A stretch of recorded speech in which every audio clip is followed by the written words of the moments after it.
Hey everybody, just sort of hanging out, waiting to sort of see how this works. Um, this may be a total bust, but we'll see how it goes. Hey Steve, let's see the Steve's here. Hey buddy.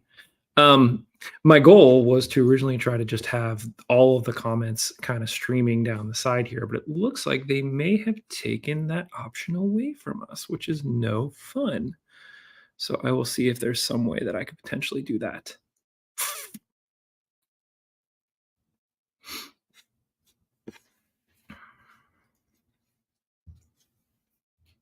Hmm.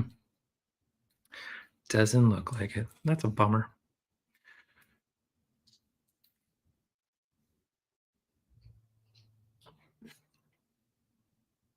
Anyway, just looking at the lineup, I don't think there's any surprises here. Basically, the similar lineup to what we would have picked any other time. So I think this is the best you're going to do going up against Loudoun. We've got about a minute left until you can actually start watching the game on ESPN Plus. But I think the idea will be to try to have sort of the live commentary from FOTMob up on the screen so that we can sort of see the stats in real time as the game's going.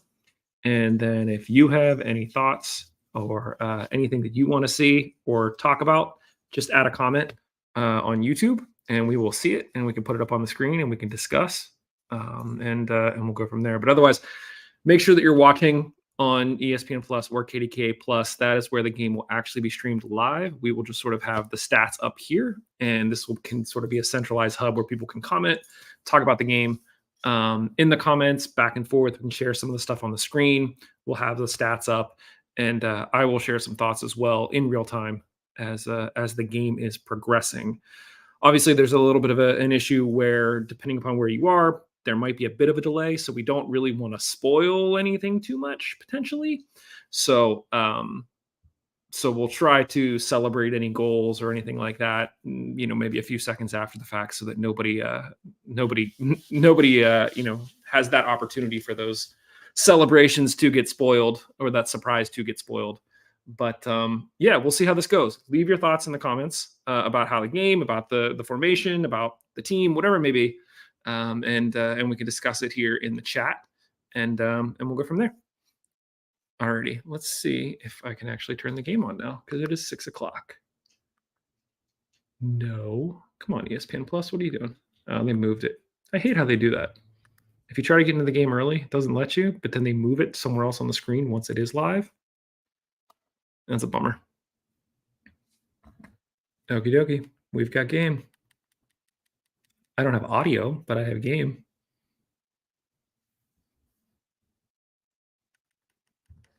Does anybody else have audio? Is it just me? Not having audio, I should say? Interesting. Let's see here. Head to head. Well, that doesn't look like much of a battle. Steve is saying no audio as well. So come on, ESPN/USL. We need some audio. I say this, but then we always complain that oftentimes the commentators aren't very good, or they tend to fall into cliche, and we turn it off anyway. So yeah. Let's see here. What else can we do?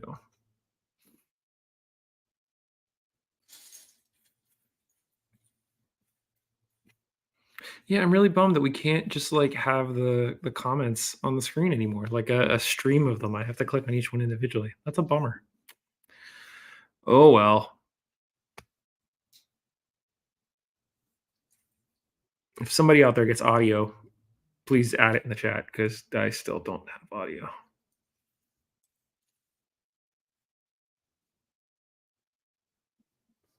Also, put in the chat, where are you watching this from? I know that there's a couple of watch parties going on. I know that we have fans that are in Loudoun that are watching the game. Just curious where everybody's at. Also, I'm not going to be talking the whole time. I'm probably going to mute myself and probably minimize my my image as well. Yeah. Liz said, "Do we have to say that it's so USL instead of that so Houndsy now?" Maybe that might be a thing. And Steve is saying KDK Plus has audio, so this is clearly an ESPN thing. Unfortunately, I don't have KDKA Plus, or fortunately, depending upon how you look at it.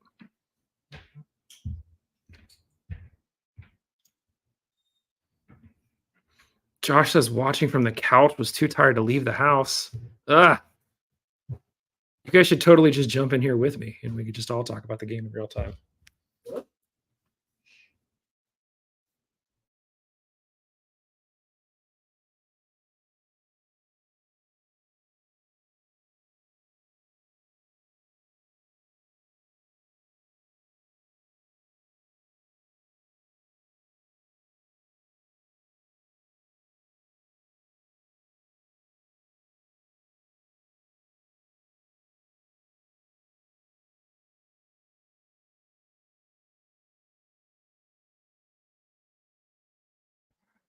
I was gonna say if anybody wants to jump in here and be a face on a screen, just shoot me a message. We can make that happen too,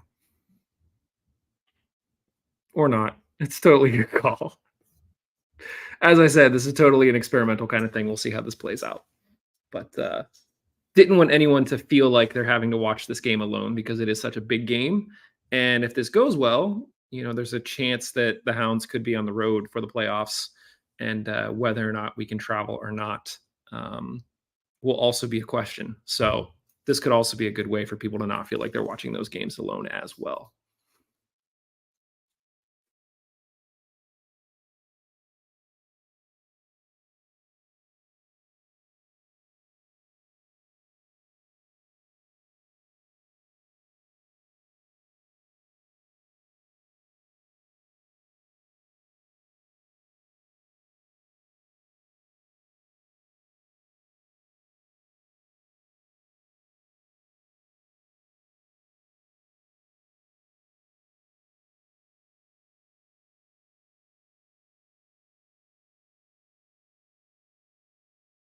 I'm curious. I'm currently watching a commercial for DC News Now. If you watch this on KDK Plus, are you seeing DC commercials?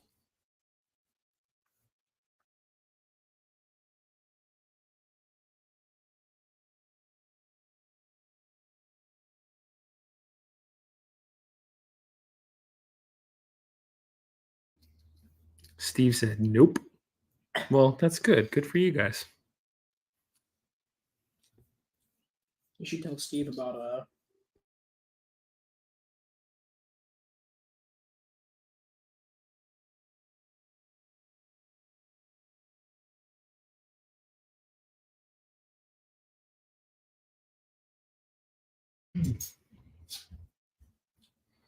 It'd be fantastic. Steve said Pittsburgh commercials on KDK Plus. It would be fantastic if there was some way to get KDK Plus as like a streaming service and not just as some kind of just extra channel on non-streaming.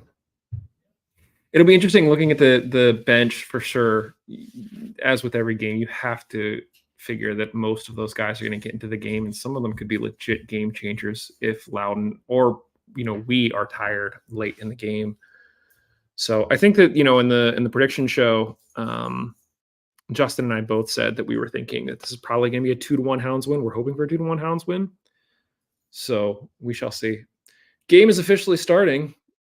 I still don't have audio. We'll see if it stays that way. Thanks, ESPN Plus. But buckle up. Here we go.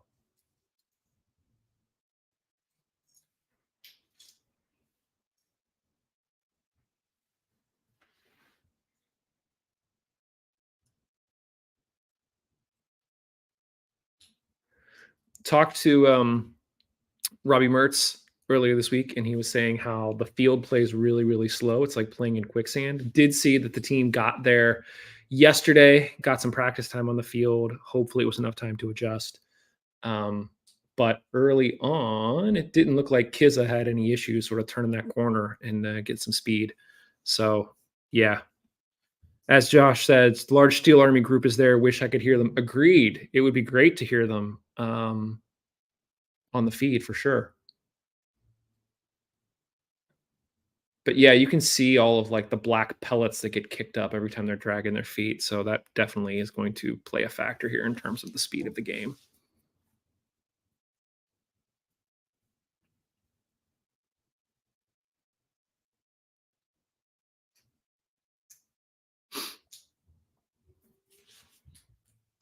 Let's see if I should probably try to change the screen too. We don't need head to head. We need commentary. Maybe? No. Facts. First half begins. We need play by play. Yeah, that's what we want. We want stats. It'll be interesting to see if FOTMob, some of you may know, I don't know if FOTMob is going to update automatically as the game goes on, or if I'm going to have to refresh every so often. We shall see.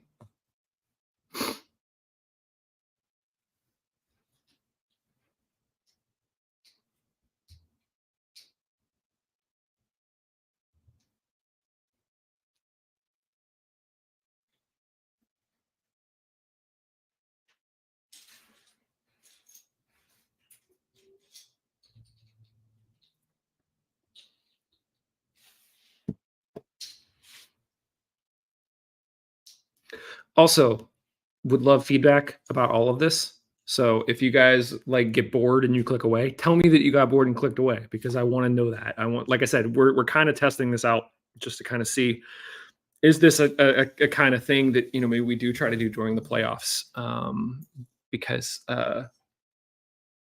like I said, I'd hate for people to feel like they're having to watch playoff games by themselves. And hopefully I'm not jinxing anything by saying playoff games, but the rate we're going, we shall see.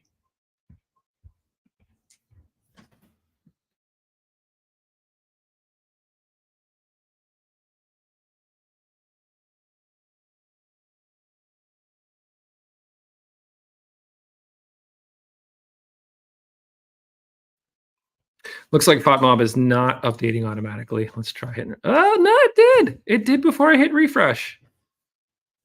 But I think I had to give the page focus. So I might just have to leave that up on the screen. We'll see how that works. According to Steve, it looks like KDK Plus is about 15 seconds ahead of ESPN too. So again, thanks ESPN. So I guess no spoilers, maybe, from those of you who are watching on KDK Plus, who are fortunate enough to be able to watch on KDK Plus. It would also be really cool. I'm just like thinking out loud at this point. It'd be really cool if we could figure out some way to do like polls on here. So like once we get to halftime, we can ask about people's thoughts on, you know, who's been the best player thus far. We can also just, you know, people can put it in chat.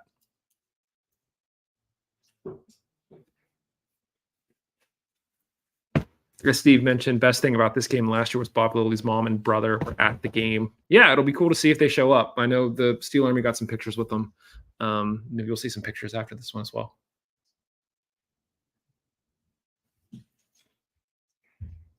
As much as I complain about not having, or about listening to terrible audio, I do miss something by not having the audio here. And one of the other things, and I'm curious what everyone else thinks too. I do feel like it's, oh crap, now ESPN is ASI. What? Ace is offline. I've got a red screen of death. Does anyone else have that? What? Wait. Now we've got audio, but we've got no video, and now I've got nothing.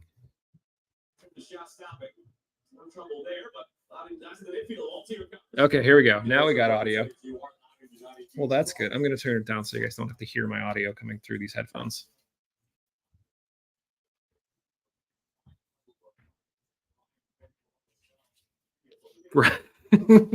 What a wild ride. I can't, what was I even saying? I forget what I was saying. Oh, crud. I don't know. Yes, we now have audio and picture. Thanks, ESPN. Let's see if we have something developing here. It will be interesting. I mentioned on the prediction show that Loudoun really seemed to struggle during set pieces. So if we can get ourselves in a position here where maybe we get a corner kick here, that'd be really cool. Oh, I was talking about audio. And if I just start to ramble and people are like, Mike, you're rambling, just say you're rambling. One thing that I'd really like is if there was some way to listen to these games via radio, potentially. There's a lot of times that I'll either be on the road or we'll be doing something and I can't physically watch the game. And if I try to pull up ESPN Plus on my phone, you can't really get it. Um, it would be cool if there would be some other like alternative to listening to the game, similar to like what people used to do with Myron Cope, where you would turn the game on and then listen to it on the radio. That would be cool.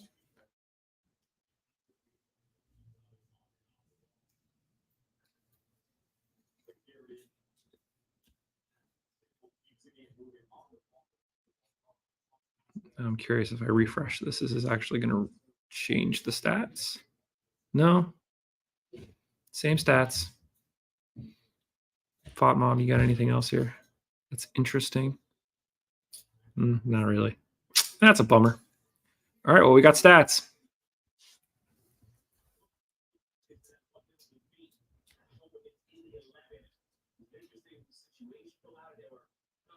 I also realized too that there is kind of a delay between what I am saying and seeing here in real time and what is actually showing up on YouTube because I literally have it open on my phone as well. That's also sort of a weird thing that we'll have to consider if we do this again moving forward. But again, would love the feedback.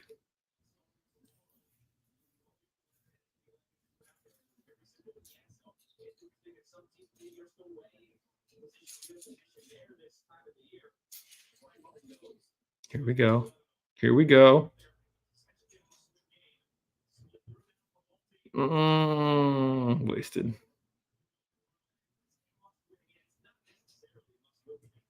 Nice little build up there. I was about to comment on Kizza dropping a little too deep to get into the play, but it was because he dropped deep. He pulled one of the defenders with him, which allowed the rest of the guys to spring forward a little bit and create space for Walty. It's just a shame that Walty couldn't connect that final pass.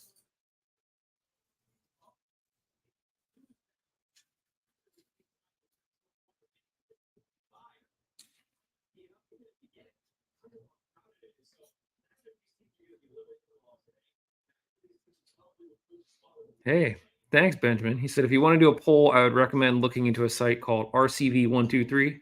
It does use something called rank choice voting. Does that work within YouTube? Because if so, that could be really cool.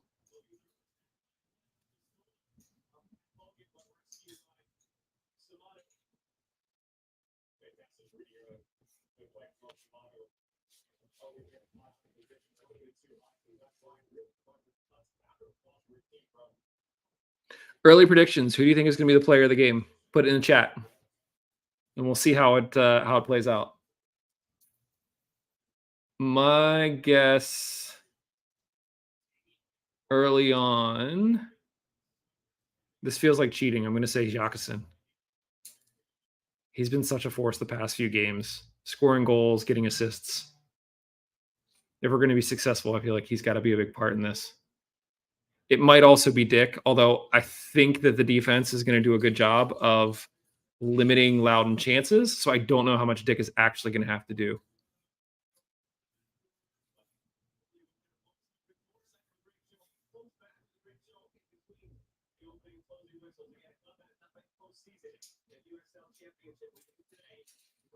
Wow. I didn't realize Loudoun. I mean, it makes sense. Loudoun has not made the playoffs in USL Championship history. They were a 2-team for the longest time. They're in contention this year, and Hartford are also in contention this year. Hartford has also never made the playoffs. So we shall see. Josh says Mertz is going to score because of the Mongols bump. I like that prediction. Let's see if it comes true. We had joked for a while that maybe there was a thing called a Mongols bump. I don't think there is. But I would talk to Robbie every week if they would let me. Dude is like super open and willing to share. And maybe at some point, once he decides he doesn't want to play anymore, it'd be cool to make him a regular. Because dude knows his stuff. He thinks like a coach too, which is cool.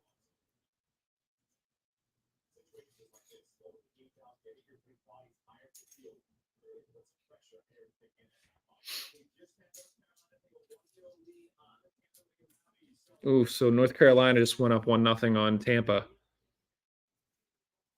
We'll have to keep an eye on that one as well. Are these stats? Okay. It's just whenever I go back to that. So maybe if I just stay on it, it'll keep updating automatically.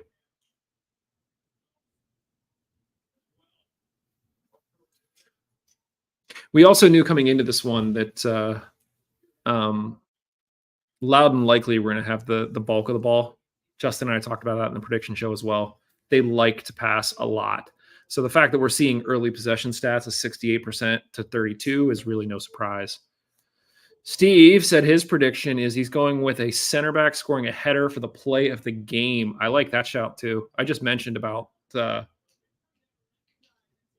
set pieces, but he can't decide if it's Suber or Hogan. I think both are a fair shout.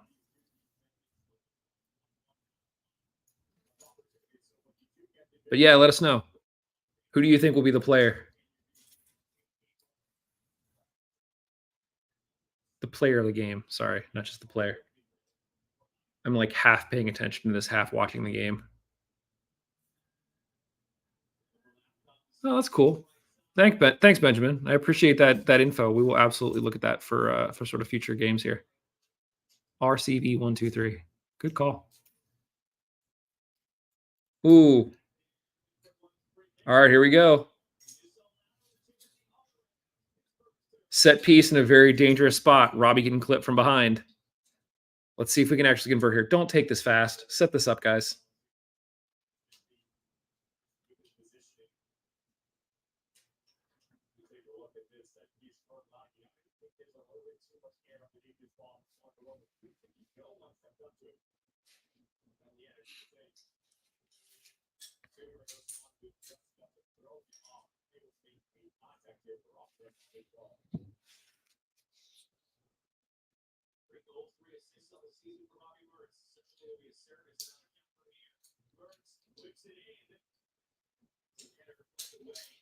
Not enough.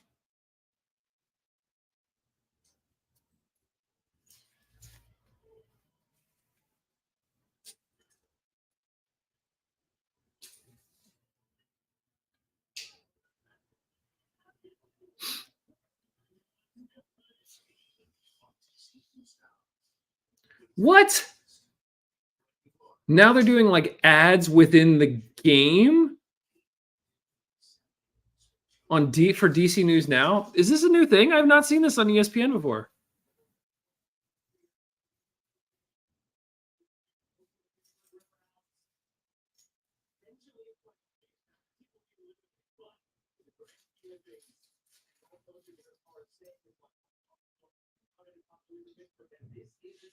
Liz is agreeing with me, saying that's very annoying. I concur. It's also really annoying that we can't just have sort of the live stream up during the side. But that said, I think that you guys, especially watching it on YouTube, you see the live stream as it's happening across the bottom without me having to put it on the screen, which is kind of nice. So I guess in theory, if I were to have a live stream on here, you would actually be seeing everybody's comments twice, which is really no fun.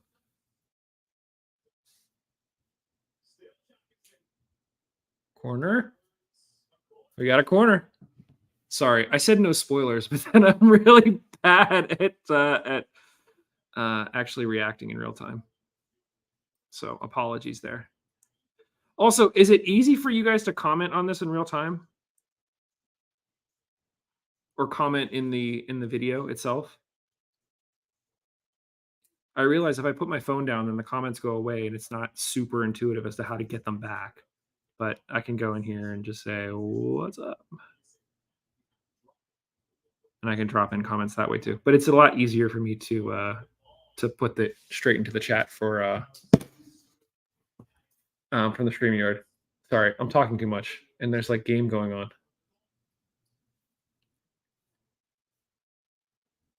And Steve just said I'm a couple seconds ahead of me. So yes, I apologize. I need to rein myself in. Maybe this would be better without me talking. If so, just say, shut up, Mike, and I'll actually make my video go away and we can just sort of leave the stats up and we can talk.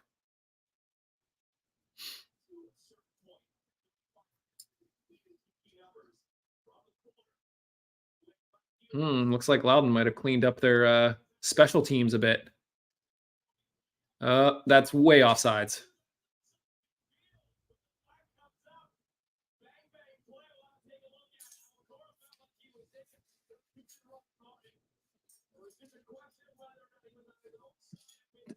Based on where the ref is standing, he's got to be offsides.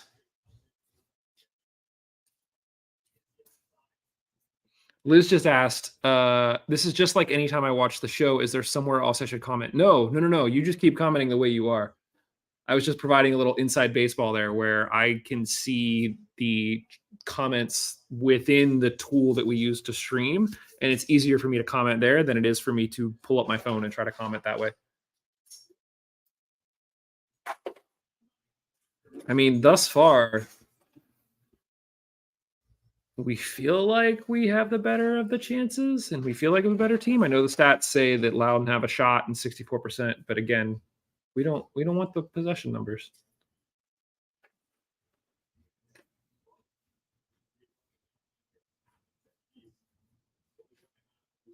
Yes, thank you, Liz. That is a me problem.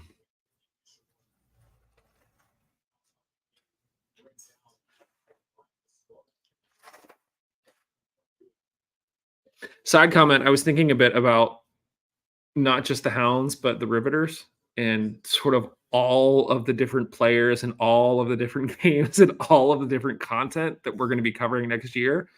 And it's super exciting, but it's also super daunting to think about what our production schedule might be like. So I guess stay tuned. I know that the Riveters are really only going to be playing for like a month, 2 months, but during the month or 2 months, trying to provide coverage is going to be very, very interesting. Exciting, but interesting. One of the questions too that I will tease for an upcoming show is Eric Dick has a really good chance of winning the Golden Glove, and we don't have very much luck holding on to Golden Glove keepers because they obviously go off and they will play elsewhere and get a lot more money. The Golden Glove, as you know, when you talk to Dick, when you talk to Mertz, I think all of these awards that they're receiving are very much team awards. That's the way they would see it. Dick said as much. So I don't fault, like I fully expect that, I shouldn't even say this, that Dick's contract will be picked up and we'll have him back next year. But after that, I fully expect him to leave and go get a payday because his stats will be so remarkable that he absolutely should do that. But we also shouldn't fear that whoever we bring in won't also be in contention for Golden Glove. But an interesting question is, of all of the guys that have at least been in Golden Glove contention over the past few years, you know, I'm thinking Vitiello, I'm thinking Jamali Waite, I'm thinking Eric Dick. If you could have one of them as your keeper this year, or I should say next year, which one would you pick? Steve, you know, brings up the point that our Golden Glove keeper caliber guys in the past haven't had an option available. Correct. Yeah, but Dick will. I mean, this is Dick's first year, so I'm assuming he has a 1-1 option here. But again, I shouldn't assume that they're going to pick up Dick's option because stranger things have happened. He might take the Golden Glove and go try to get himself a payday now, which good on you, man. Eric Dick is great. I love talking to him too, but and he seems like a legit great guy. But if you can go get a payday, I can't fault you for that for sure. So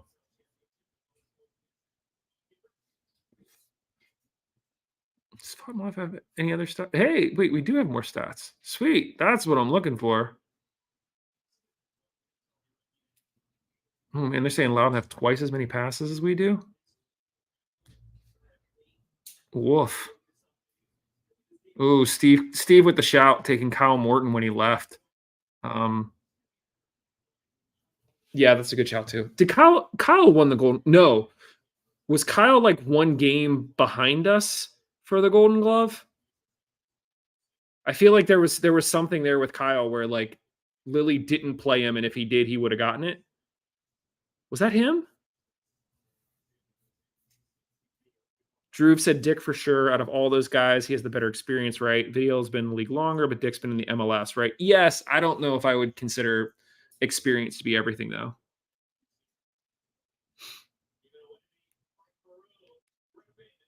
I feel like after Kyle Morton left, though, we didn't really hear anything from him after that.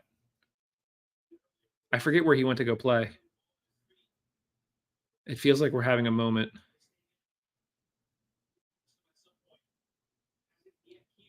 I'm gonna have to like, whew. Sorry. I was just about to say I need to temper my excitement about what's happening for those of you that are behind. And then I just react. This might not be good.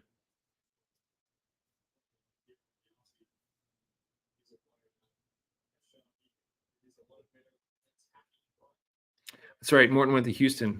Good call, Steve.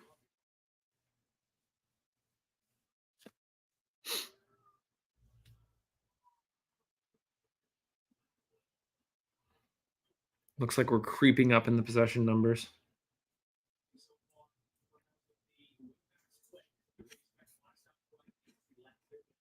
Any of you Mongols folks, if you guys want to jump on, I'm not telling you to jump on. If you want to jump on, let me know. I can send you the link.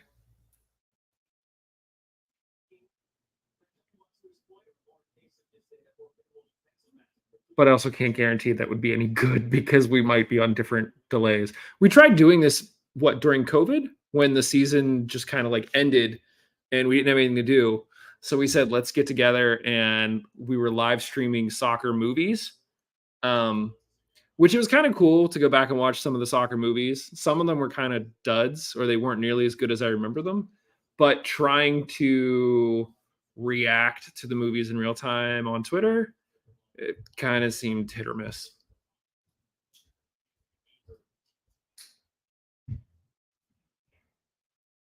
Man, Steve bringing it. Morton, then Vidiello, then Dick, then Wait.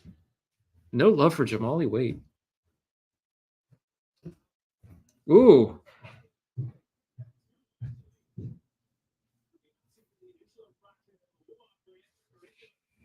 I also feel like I'm missing some of the game because I'm not paying attention enough.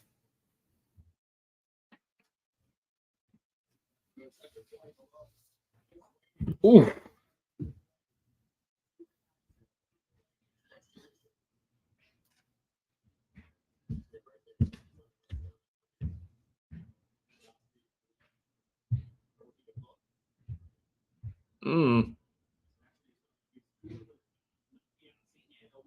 That's fair, Steve.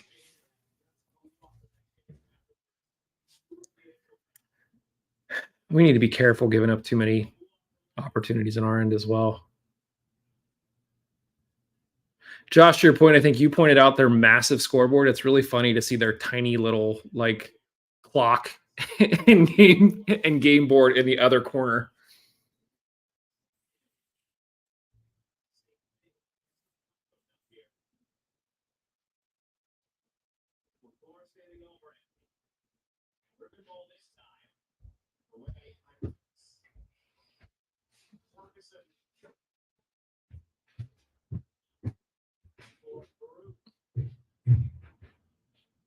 Do we know what happened to Sterling?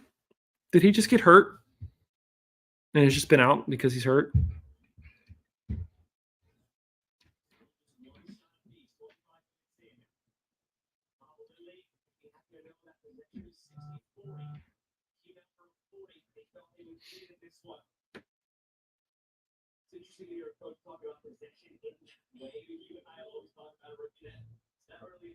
Oh.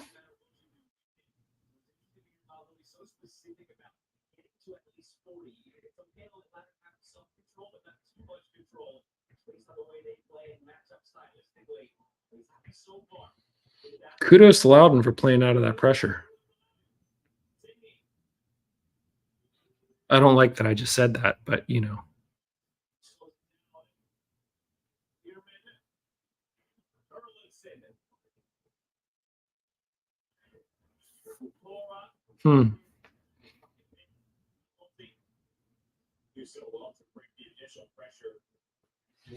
It's a shame if that is the case, Steve, to your point, because it feels like Sterling had a ton of potential or still has a ton of potential. It just feels like he's always been played in the wrong spot.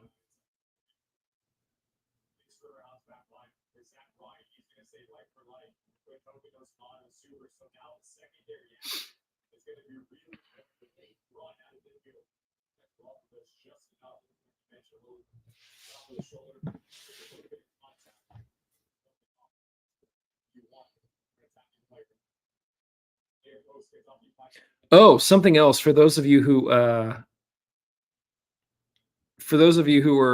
on the live stream and aren't part of the Mongols crew, which maybe like 5 of you, 3 of you.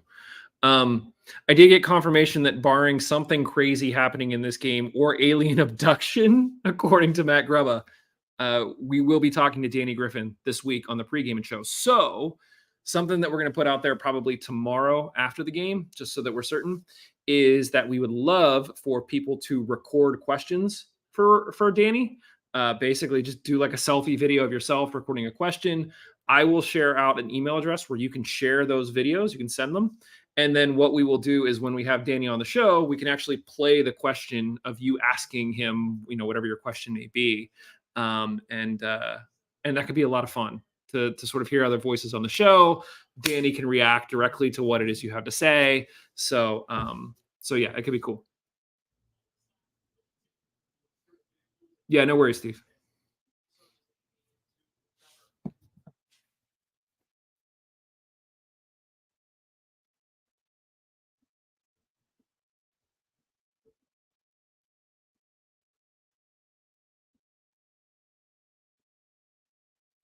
We are almost a third of the way through. Thoughts thus far? How are you feeling? Give me a one-word feeling.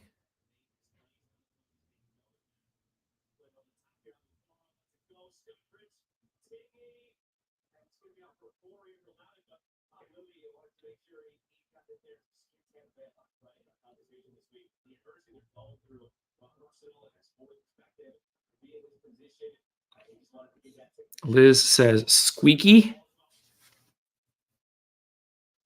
As in like squeaky bum time? Or just squeaky? I don't know what squeaky means, Liz.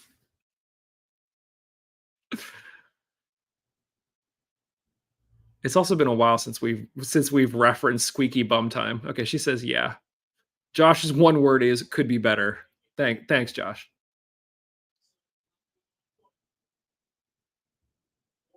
I love how multiple people have sort of picked up Kevin's mantle of not answering the question as it's asked.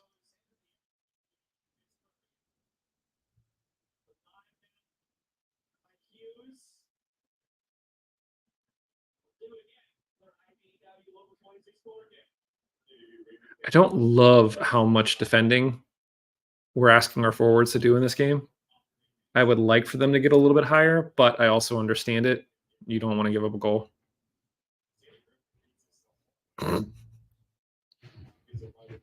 We'll have to have him on at some point in the offseason. I don't even know. We're talking about Kevin. Sorry. I don't even know how much Liverpool he's watching at this point. I'm assuming some, but I haven't really talked to him about it.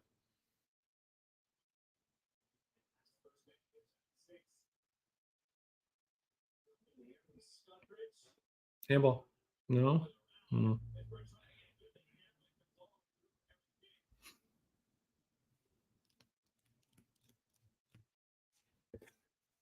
Are they stats updated? Maybe. I think so.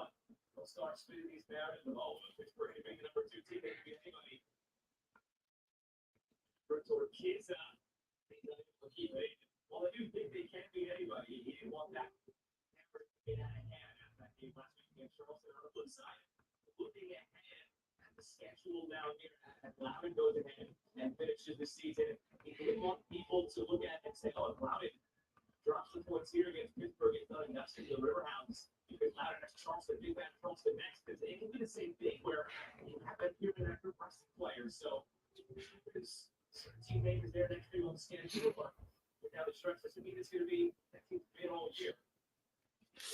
Last week, really put the emphasis on these 3 points. Easier look mostly next week against the Western Charleston Brats. the second time now that Loudoun has done very well to break through that first line of pressure, but just unable to get that second pass. The strength shown there.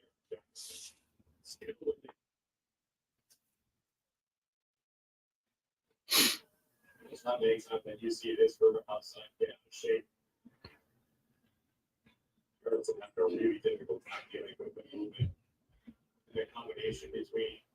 All right, here we go. Another set piece. Just a bit slow. There's no need to go into that challenge. And if you do go with that challenge, you need to go with your left foot. Because now you're getting caught all off balance. If you have to go across your body, get none of the ball, get all of that. Josh, you're not far off, my friend. As far as I know, in terms of Kevin.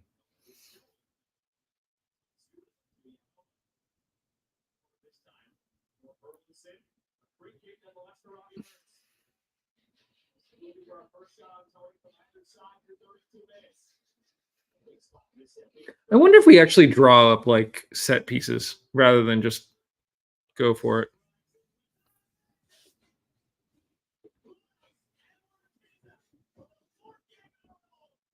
I'm trying. Okay, Josh has seen it. I'm assuming others have seen it.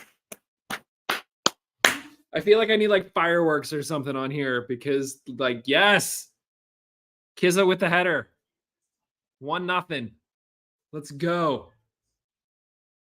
That looked like that was clean. Oh, we said it. We said it, man. Liz said her new word is enjoyment. Loudoun suspect on set pieces. Good job, boys. It would be interesting. Maybe one of the things we should do. Well, yes, Josh, and it's from Mr. Merce. Give the Merce bump. And it is a header, Steve. We got ourselves a goal. It was not from a CB, but Kizza over the past few games. What happened? Like, he went from doing absolutely nothing to now he's a bit on fire. I don't know if it's having Jacqueson here to draw some of the attention. Kizza isn't really playing central. He's playing off to the left. Okay, good job, Dick. Whew, okay, good.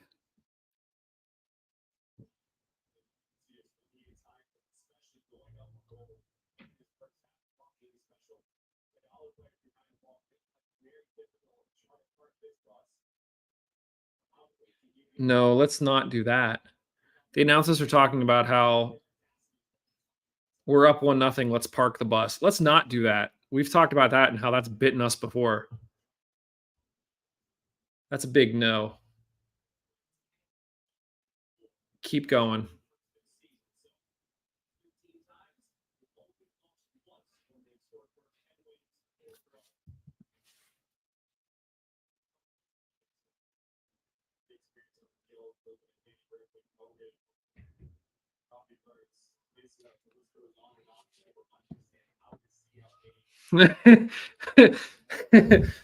Josh says we really need to play up the Mongols bump so that all players will want to be on the show every week.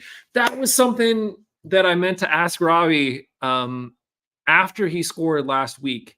He seemed to immediately run to the Steel Army with the goal of doing the leap into the stands, basically jumping up on the board. Is that become a new thing? And does that have a name? Is it like the Highmark Hop? Or hey, there's the Army. All right, guys. Well done. But does that have a name? Does anyone notice that thing have a name? Is it a leap? Is it a hop? Is it a Highmark Hop? Can we name it? Can we dub it? Because it seems to be a thing that all the players want to do. Josh is saying he's heard it called the Highmark Hop before. Drew says vamos. Agreed, Drew. I hope Roby gets in this game too.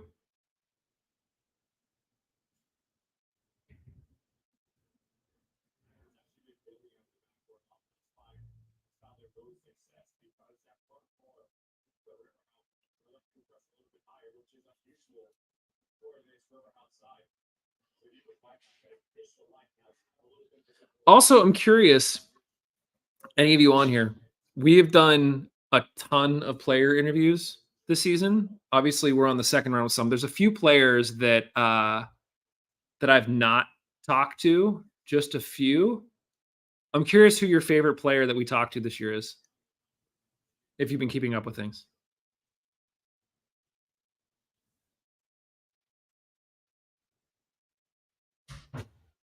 There have been we've basically the Steel Army Salute. I kind of like that name.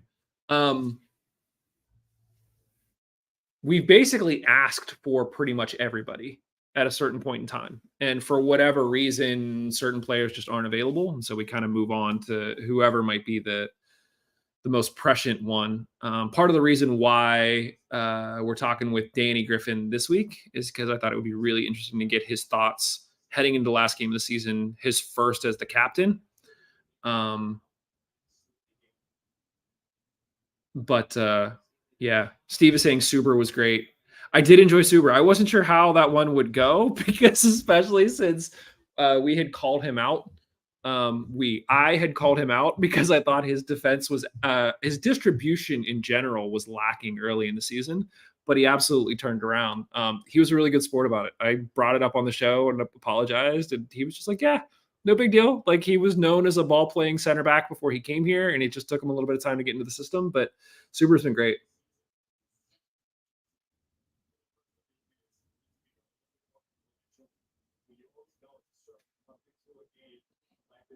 Is that ref rocking a U.S. soccer jacket? That's weird. Hmm.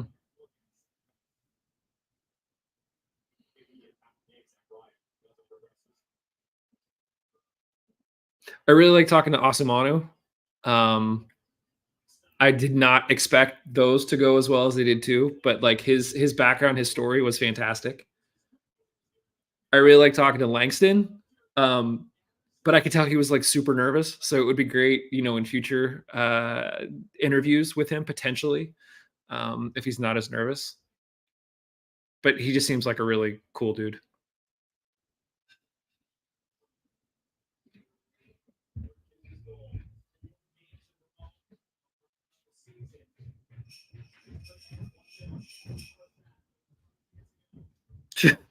Josh, okay, you just said you like ones with good audio and internet connections. Are there ones in particular that did not have good audio and internet connections?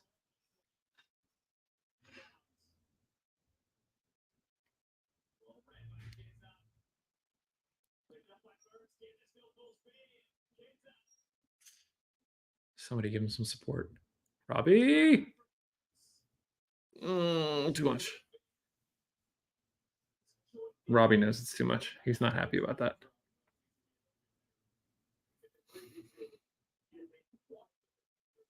Oh, that's right. Josh pointing out that Mertz had one that was terrible a while back. Yeah, we did. That was an off-season one. That was like we tried getting 3 different guys in at different times.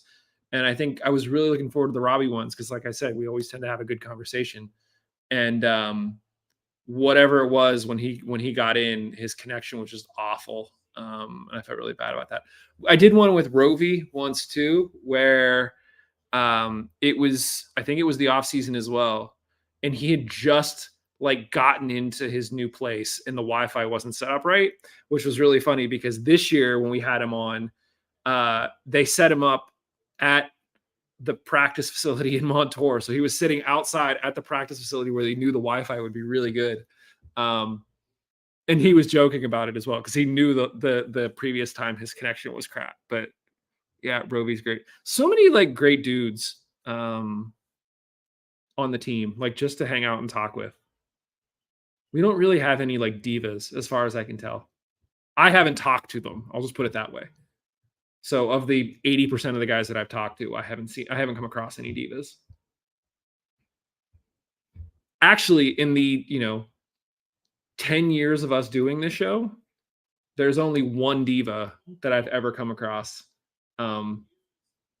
Those of you on the Mongols crew know exactly who I'm talking about, but it would be interesting to see if anybody else can sort of guess who that might have been.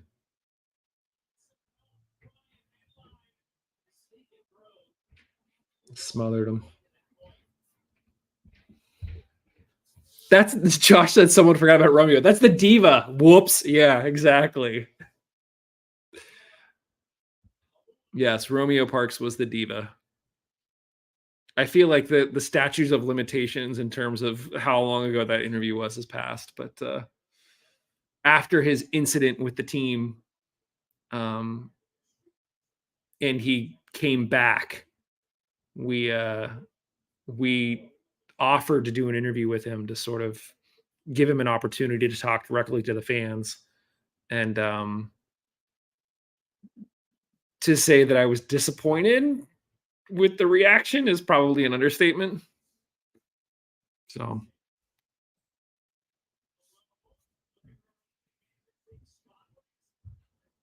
I keep trying to like come back to this page to see if anything has changed. It feels like the stats have stayed pretty much the same for most of the game.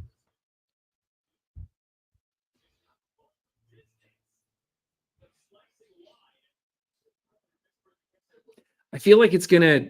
Yes, that is Mr. Dropkick, Drew. I feel like it's gonna take something special from Loudoun to break down our defense tonight. Like crosses like that, shots from distance, I'm not really concerned about. Yeah.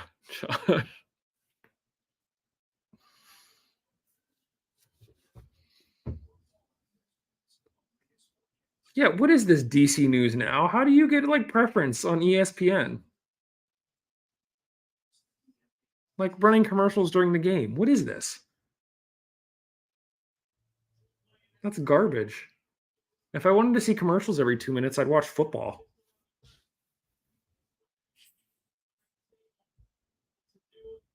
Also, what are we doing with our forward lineup now? Now Kiz is in the middle and Robbie's out wide right with Yakusin off left. I don't know if I like that.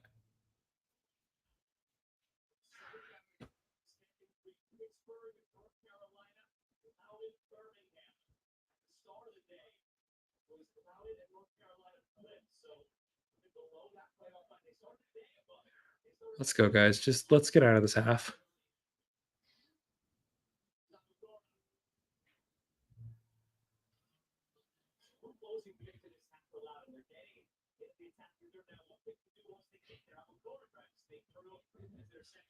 That's a foul. That's a card too. Nice.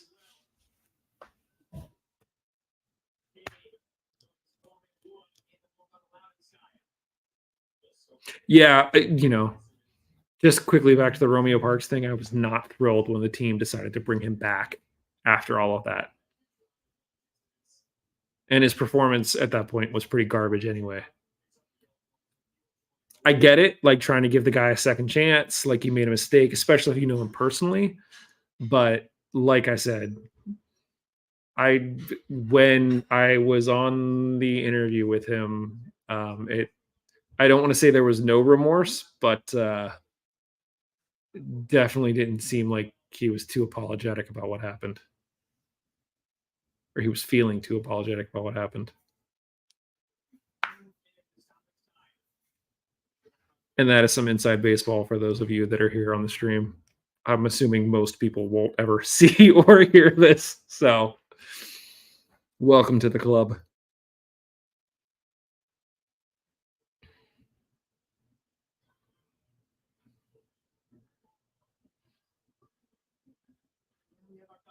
Two minutes of stoppage time. Who's your man of the half thus far for the Hounds? I feel like everyone's kind of done their part.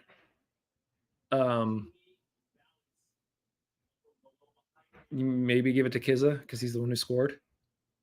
I always hate that, like just giving it to the person that scored, because really it takes the whole team to get there. But it was a good header. It was also a good set piece. So, yes, Josh, that was the first time that we had a player's agent on the call as well.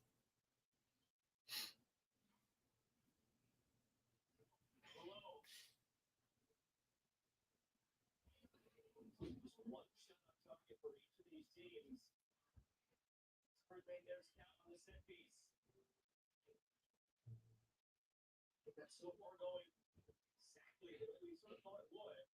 Loudoun control the possession, the territory. Pittsburgh being opportunistic, set pieces. Ooh, I like the shot, Steve. Steve saying he's given his man of the match for the first half, man of the half. Hogan for that tackle in the box could easily have flubbed it and let off a shot or given up a PK. Good call. Oh, man.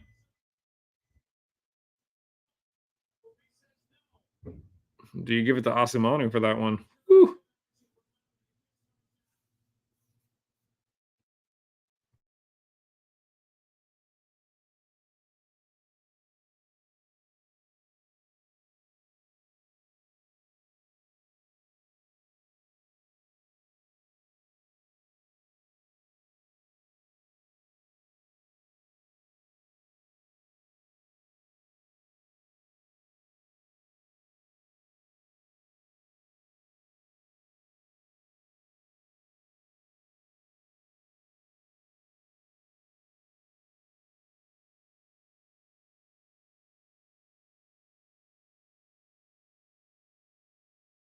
That should do it.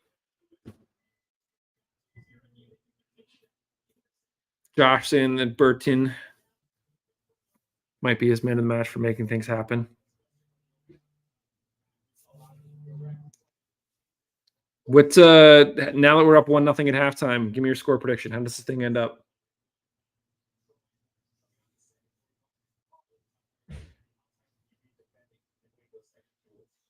Game that means so much in the playoff teams in the Eastern Conference. Two teams who were part of a 4 teams that were 42 points coming into the game.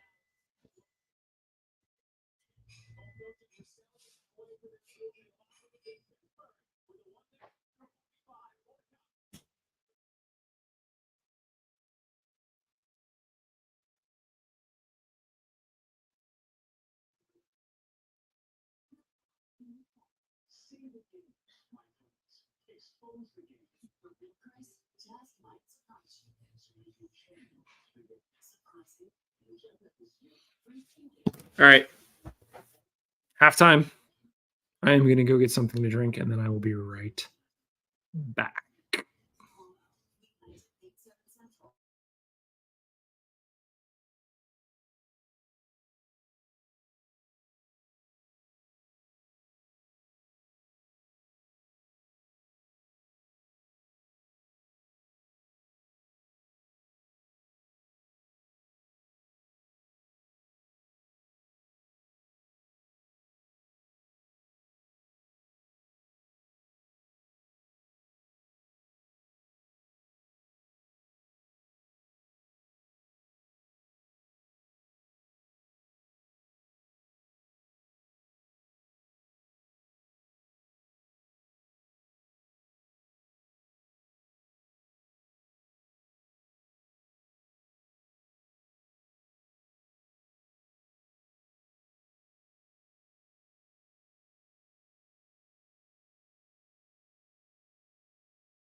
see that helping it instead of just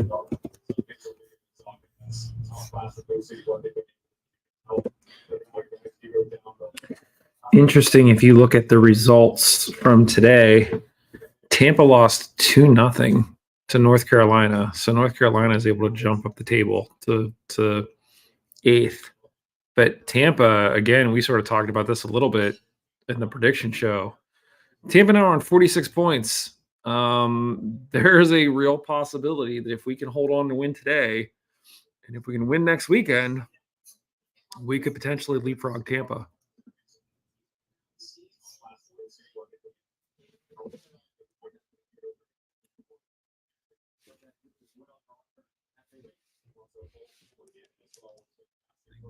To North Carolina. So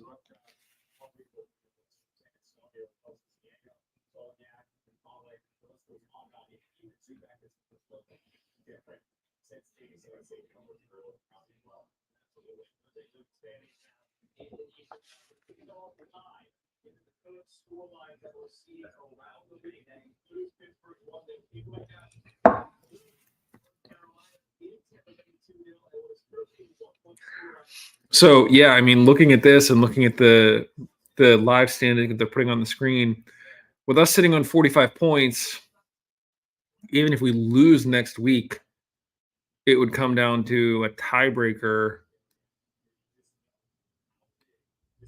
In theory, with Loudoun or Birmingham trying to catch us, because Loudoun and Birmingham, well, Birmingham actually have, and never mind, I take that back.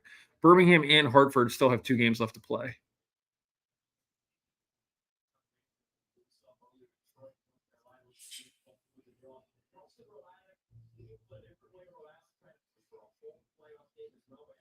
Oh, I keep thinking, I'm like, why is the Indy Birmingham game? Why do we not have scores yet? Because it starts at 7 and Charleston Rhode Island starts at 7:30. It's only 7:00 now. I'm so used to Hounds games starting at 7.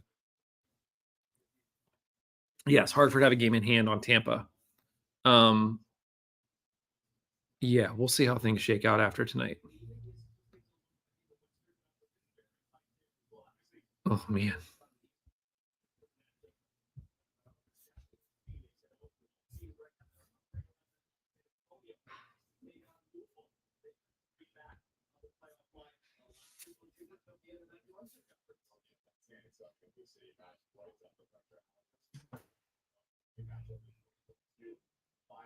Justin made a point during the prediction show that this is really fun. While the early part of the season really kind of sucked, this is a good time sort of watching the playoff line and seeing how good the team has been. I'm curious what your thoughts are. Would you rather take a season like last season where we lock up the player shield somewhat early and know that we just had a really strong season all season long? Or do you like the drama of sort of the late season playoff push?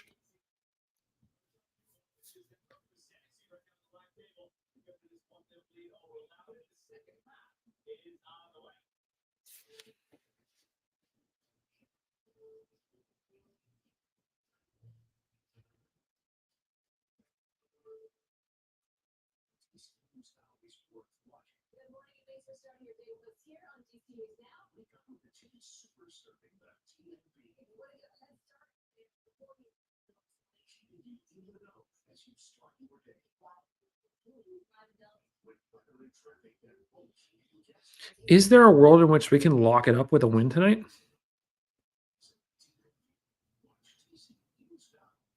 Because in theory, we would have the tiebreaker in head-to-head against Loudoun.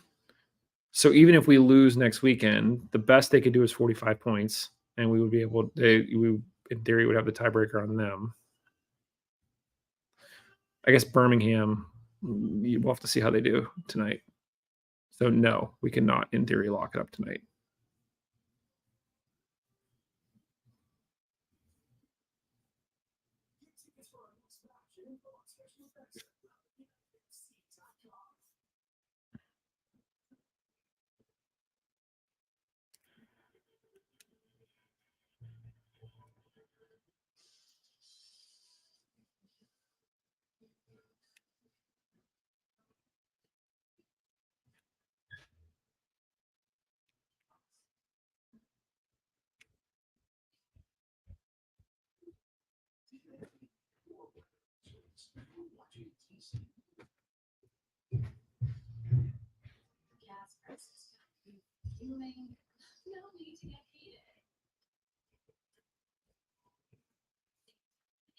Yeah, so Steve said Birmingham results tonight gives us answers. Agreed.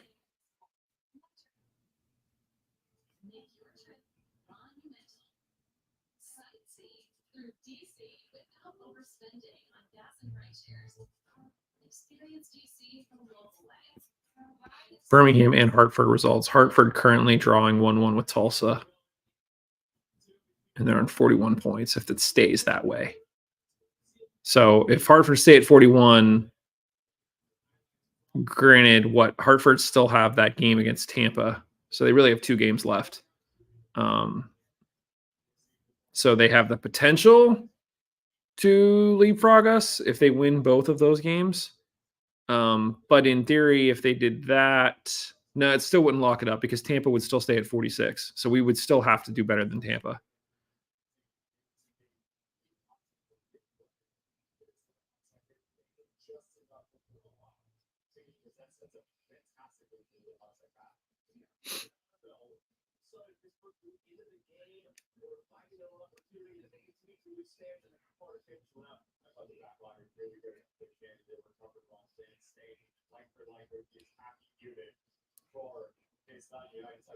Understand how Jackson Wallace does just enough to throw off the difference maker for the Riverhounds to get to keep this. Jackson, however, gets his body position all wrong. You have Rocky Burns over the ball. You always know quality when it's moving. And the last time he pops off with more below, now he has to use as a step up and slow and circle that rotation.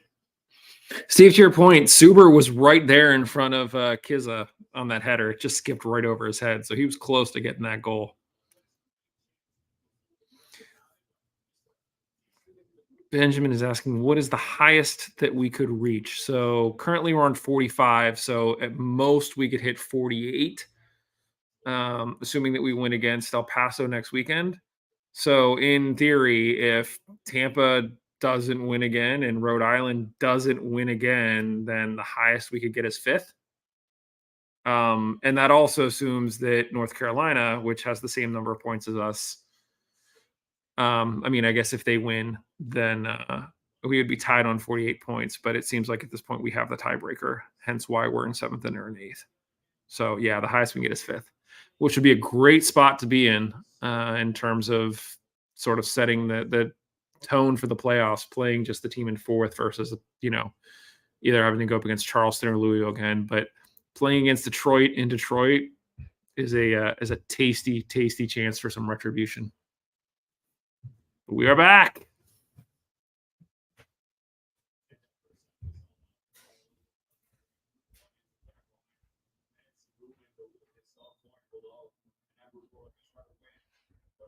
Looks like the offense is back to having Robbie in the middle again as well. Yakusin out wide, Kiz out left. It does seem like it's interesting that, both Mertz and probably Kizza have benefited by having Yakusin out right. It would be interesting to look and see when Kizza's scoring run actually started. Was it right around when Yakusin came in?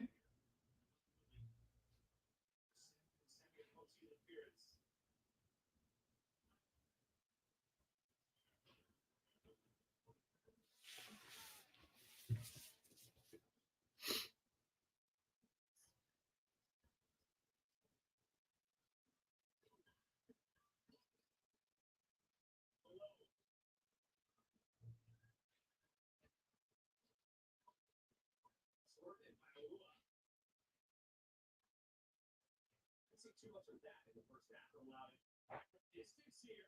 First real save that Eric Lee is had to make. We see a lot of that service on the top of the headers allowed in the first half. So the intent here for Beerman steps up.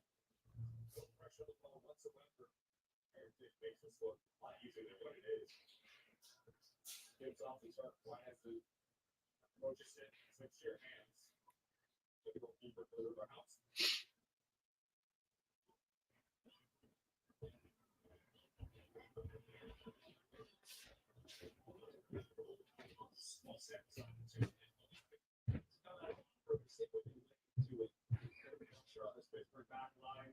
search and equalize the goal.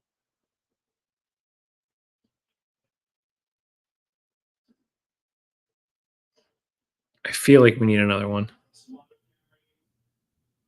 I'm okay with us keeping possession, especially if Loudoun aren't going to pressure, but it's still too early to just sort of set back and keep passing the ball around.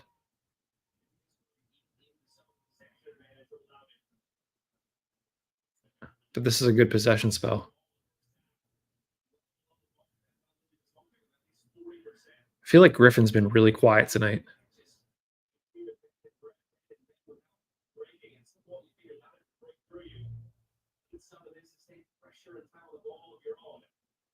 Super, super high.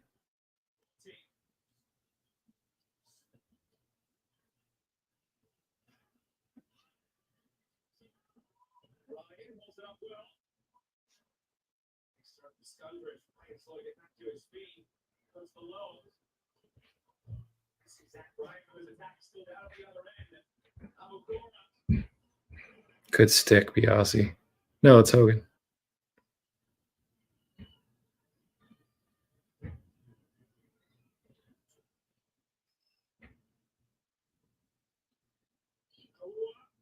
Service again.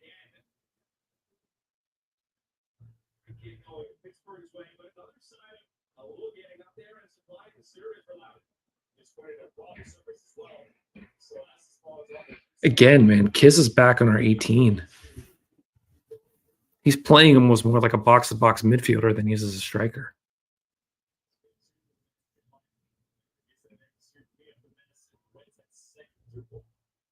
Slow the game down a little bit. You watch the USL Championship in Spanish on two the nation's leading Spanish language sports networks. Like matches include the championship final will be available in Spanish throughout the rest of the season. The USL Championship.com for the complete USL TV listings. So Laura trying to use the speed. Sir Hogan. Closure. The back end.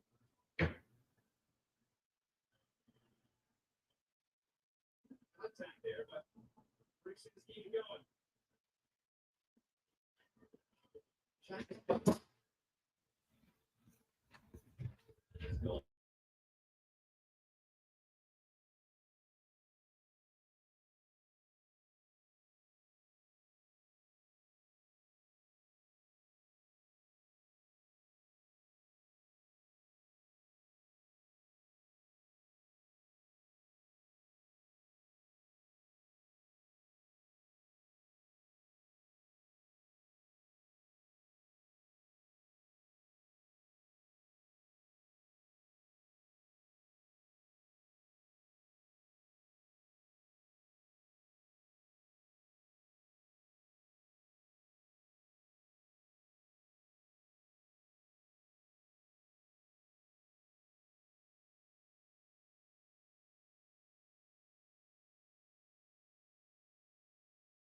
Yeah, that should have been a second goal for Kizza.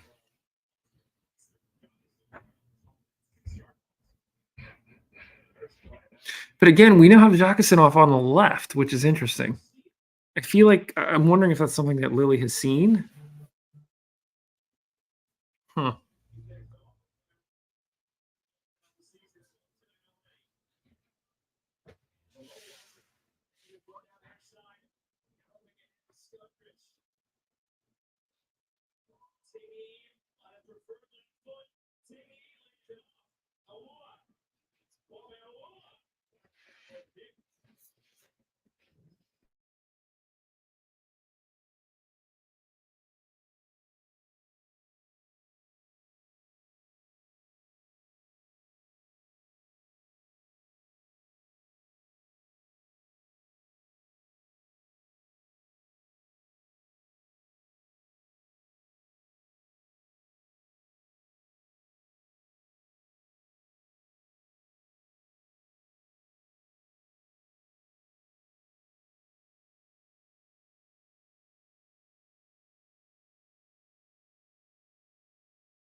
There it is.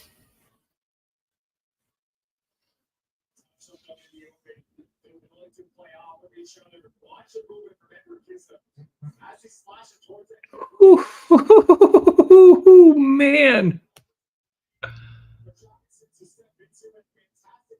Dude, that's not easy. He had to sort of open his body as he's moving forward and hit it far post with the inside of his outside foot.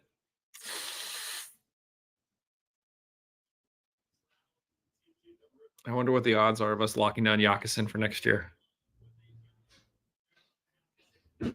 So, question for you all.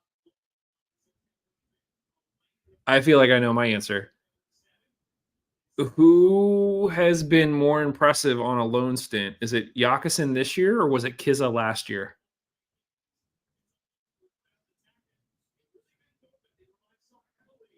I feel like it's got to be Yakusin this year, right? Hello, plant-based Mennonite. Welcome to the party.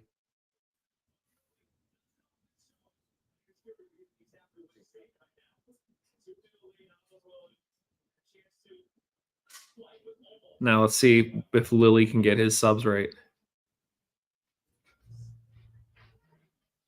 I think if we were to sign Yakusin for next season, I would be more excited than I was when we signed Kiza for this season. Like I said, Kiza's done wonders coming on late. The stare down from Dick after that. Oh, wasn't Kiza's loan 2 years ago. For some reason, I thought it was last year. Oh, Laura Ellen, really? You... welcome, Laura Ellen.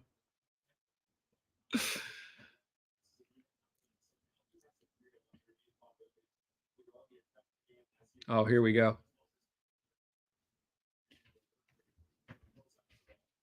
Let's go, boys. Get a third. Hit it. Also, like a tiny bit of noise at my stand up, and everything else is increased because now the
Anyone want to update their score prediction?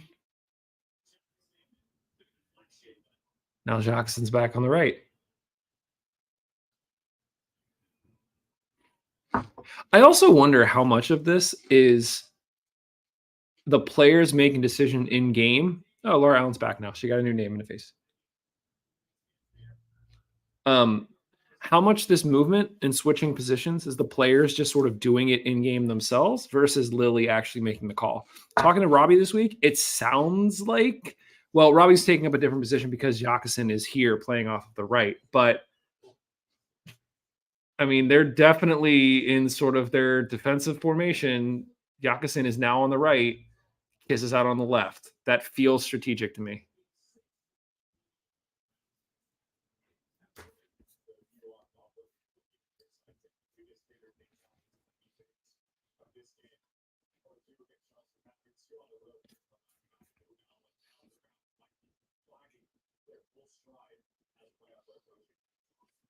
Standings haven't changed at all.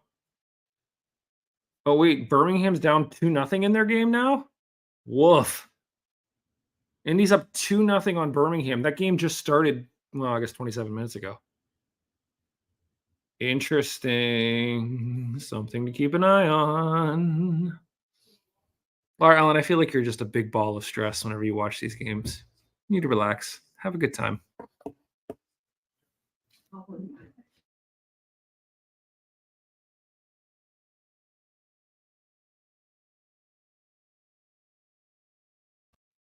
I'm not overthinking the table. You're overthinking the table. I feel like I'm yelling into a vacuum. I need somebody else here to yell at. Not yell at, but talk with. Okay. Mertz is coming off for Rovi. And what? Kizza's coming off for Etu? That might be the reason for switching Kizza out left, is so now you can play both Etu and Jockeson together. I don't love pulling off Mertz because you're not going to play Rovi up front. So we're changing formation here. I'm digging Bushy's Hound sweatshirt, though. I don't think I've seen that one.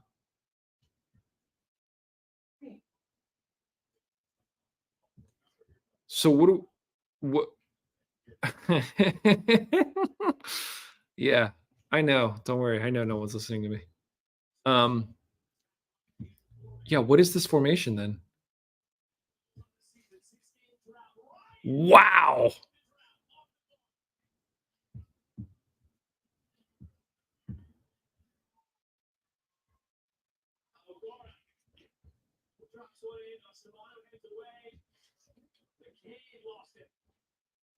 Good play, Jockeson. Just give you guys some time to get forward. Go, Rovi.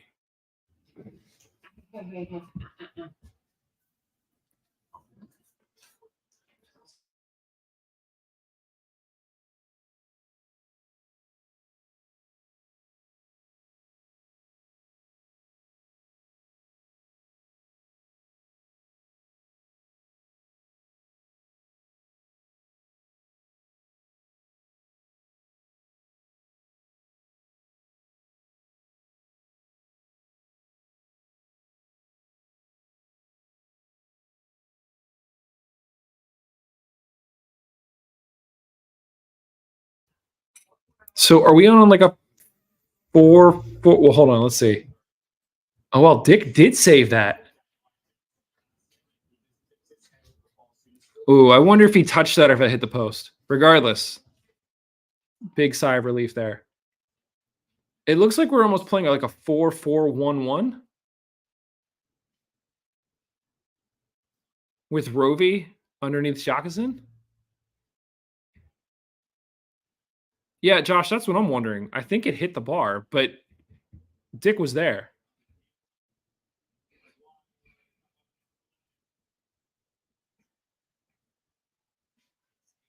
Yeah, it looks like Jockeson is the lone striker.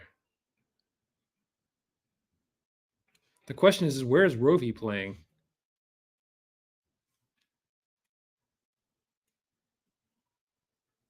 It's almost like a 4-5-1.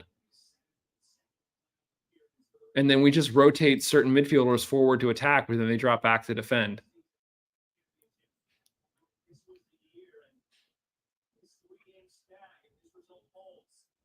Get there, Rovi. Oh, good ball.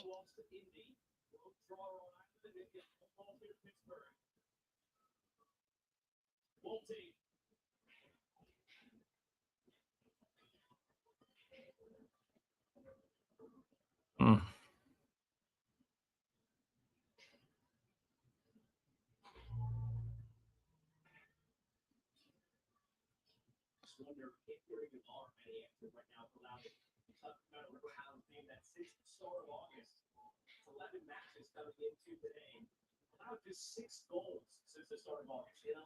We're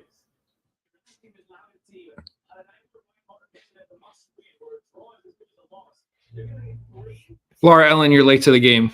Sorry, we already kind of talked about that and sort of the difficulties of trying to live stream something like this because we were trying to live stream the movies. Not live stream, but we were trying to all watch the movies at the same time and then live tweet them, and everything always falls out of sync. So I'm trying to contain my emotion just in case anybody has sort of a delayed feed, so that I'm not overly celebrating if I'm ahead. Yeah, I know. I'm sorry. This is a long stream, okay? We've got a lot to talk about here. I also extended the invite to anybody else who wants to join me on here, so I'm not just a talking head, but maybe next time. If we feel this is worthwhile, especially for the away. I'm not going to do this for home games But I think, especially if we have away playoff games, this could be fun. Also, at this point, I don't think there's any. Yeah, you like it when it's just me. Thanks. I don't think there's any team in the league that wants to play the Hounds.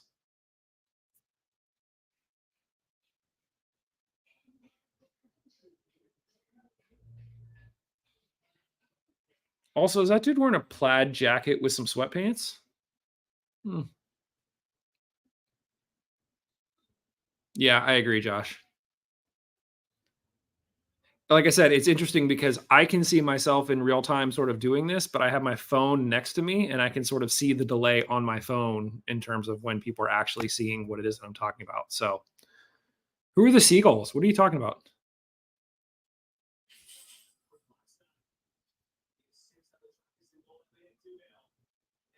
I guess that's the other question is the delay enough that it's annoying?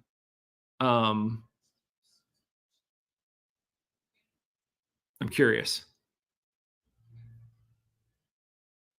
It feels like the stuff that I'm talking about isn't like immediate time sensitive. Really, the only thing is sort of goals. But okay, cool.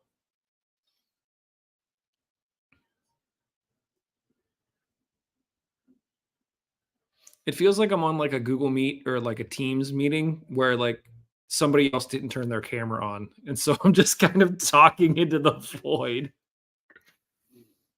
which may or may not have happened to me recently.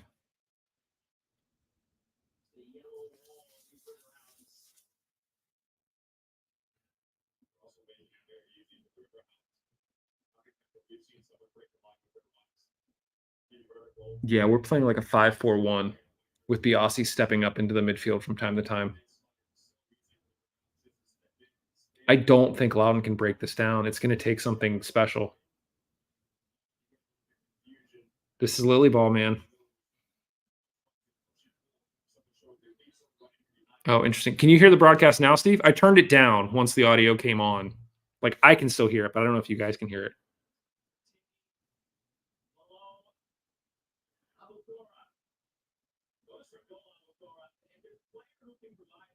Dude, I'll take those shots outside of the yeah, right? I'll take those shots outside the 20 all day. Or 18. Ugh. More DC News Now commercials.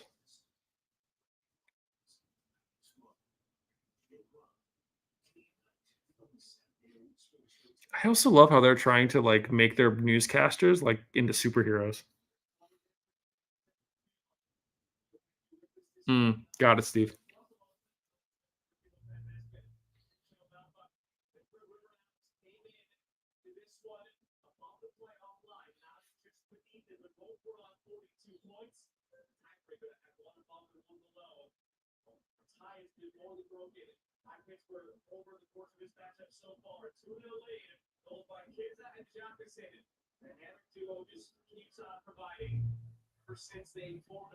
I mean, I guess that's the other question is there a better, and I don't know if this audience will necessarily have the answer, is there a better attacking duo in the league at this moment than Kizza and Jacqueline in terms of production? Great clearance.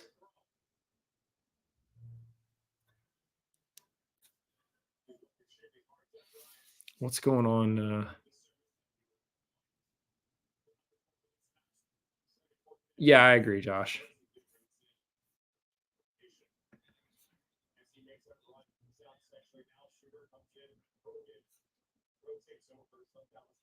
Birmingham's still down 2-0. Hartford drawing 1-1 with Tulsa.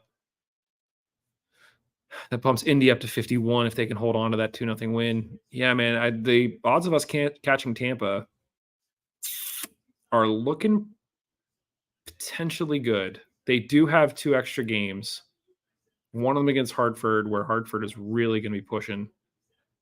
We'll see. I'm liking our chances.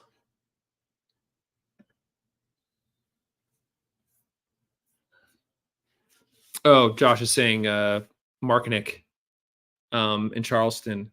Yes, I think that he's probably I mean, probably. He's going to win the Golden Boot. So I would say he's the best attacker in the league. But if we're saying sort of a duo, a 1-2 duo,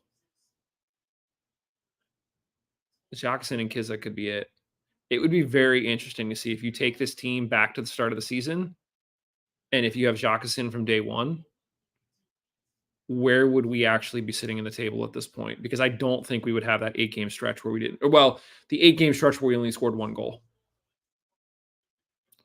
We had thought that Asumanu had yellow card accumulation issues, but he's in the game today, so we might be a game off.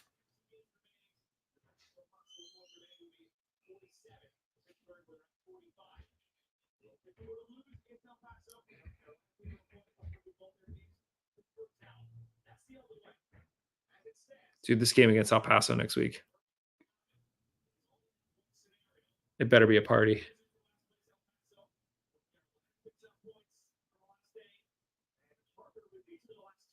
I kind of want to go.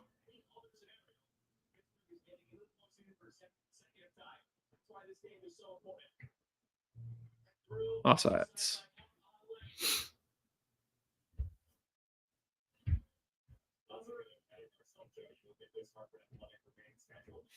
I also like this ratio. 9 total shots, only 3 on target. We're limiting their chance. We're limiting their quality chances.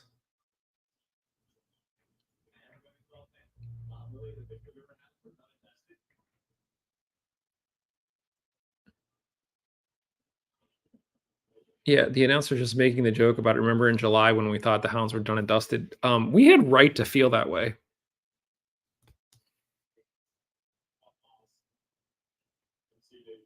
It felt like every single week we were like, we've got to score, right? We have to score in this one.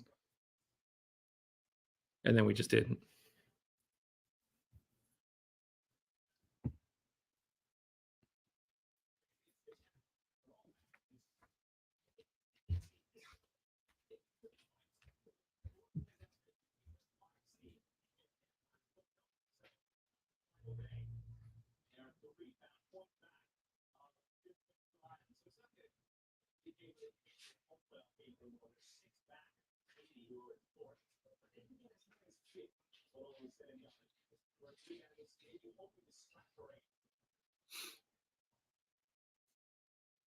Laura Allen, I would believe him.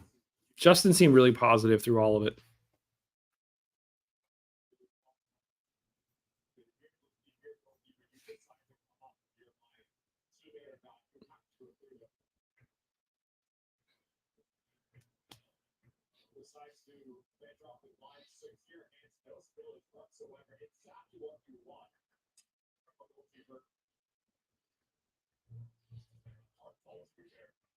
I feel like Dick is like the biggest keeper that we've had in recent memory too, just in like size and stature, and like he's a big dude.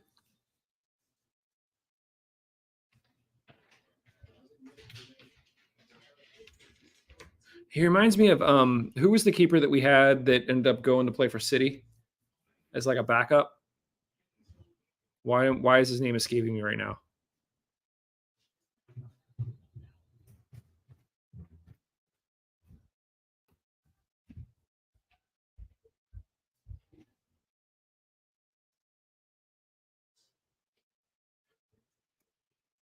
No, it wasn't Thompson. Steffens. That's who it was. Zach Steffens. Yeah. He was a big dude too. But like both Vidiello, Jamali Waite, they didn't seem like big presence in the net. They both played big, but they weren't big bodies the way that Dick is. Yes, that's right. Sorry, Josh. Yes, Zach Steffen got signed by Man City. I don't know if he actually played like a competitive game against him. Jackson, you were on somehow? Give it back to Roby. Oh, wasted.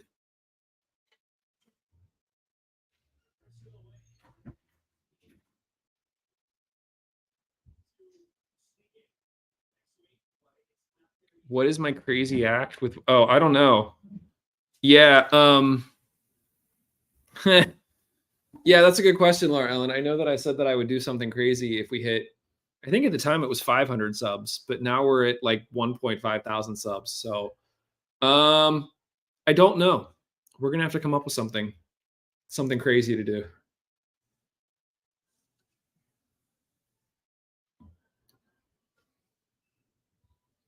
I still think it would be really fun to, you're going to email the club. What are you going to email the club? I think it would be really fun to do interviews where I basically like do like Uber, almost like it's, do you remember the show Cash Cab? And literally I pick up the players and I drive them to practice. And like we do the interviews in the car that way. And we could talk about like music choices. We could talk about like whatever, like driving past places. That could be a lot of fun. Also trying to convince one of my kids to potentially do one of their winter training sessions where the players are. So maybe I could talk to some of the guys there too.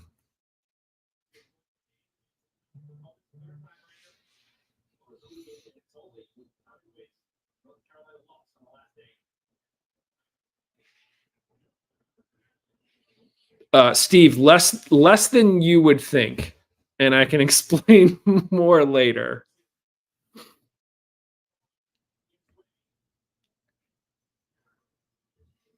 All right, so it looks like Kenny's coming on. I didn't see who he's coming with. Oh, Pierre Caillet. So what are oh hoy. All right, well, who does Kenny come in for then? Jacqueline? And Caillet for Asimanu?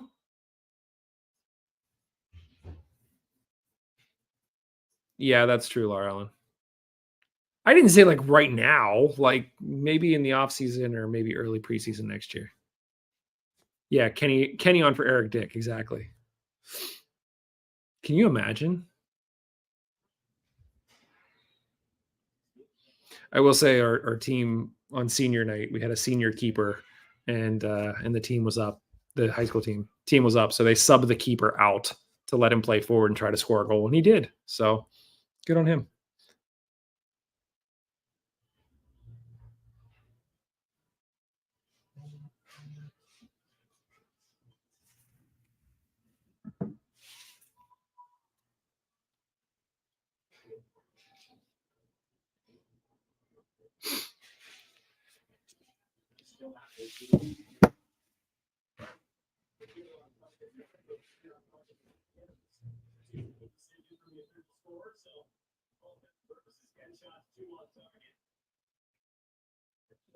Kaya for Biasi? And Forbes for Jacqueline. Okay. So we're not going to have an out and out striker. Interesting.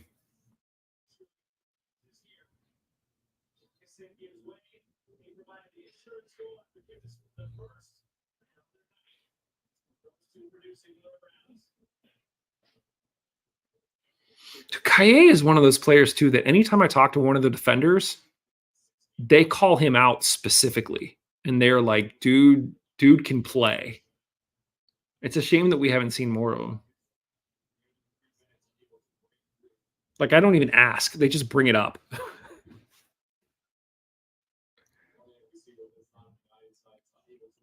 Also, if anybody from the team is watching, I thoroughly enjoyed the YouTube short and Instagram reel that they put out where they asked the players what the three rivers in Pittsburgh were. Robbie was the only one. Well, Robbie and Jamal and I almost said Jamali. Wait, Robbie and Walty were the only ones that actually knew how to pronounce Monongahela.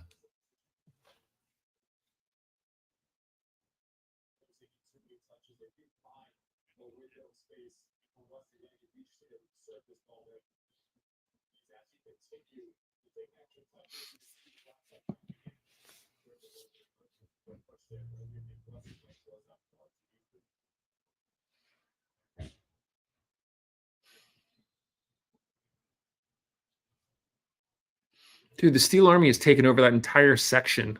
That's fantastic.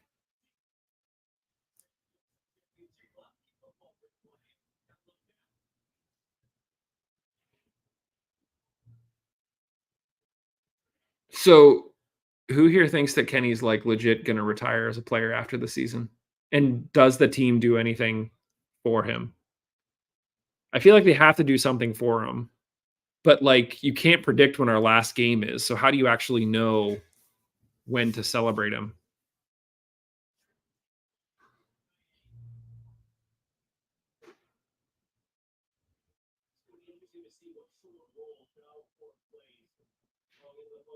It's almost like they're listening to us talking about this.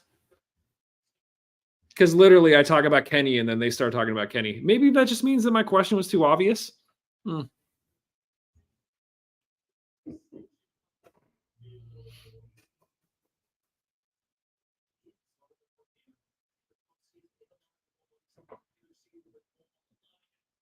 Right, see, but we don't know when the last home game is. Is that next week? Do they do something to celebrate Kenny next week?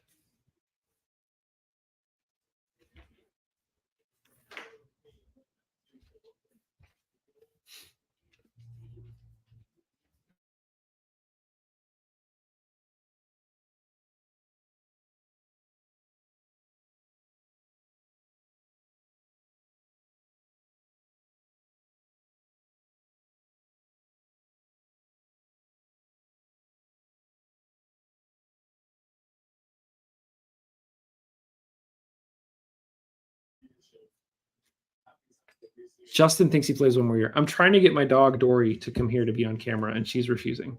It's because I don't have food. Wait, maybe. Maybe. Come here, Dor. She's like, I don't want to. I also have to like pick her up, which she doesn't really like. That's Dory. Okay.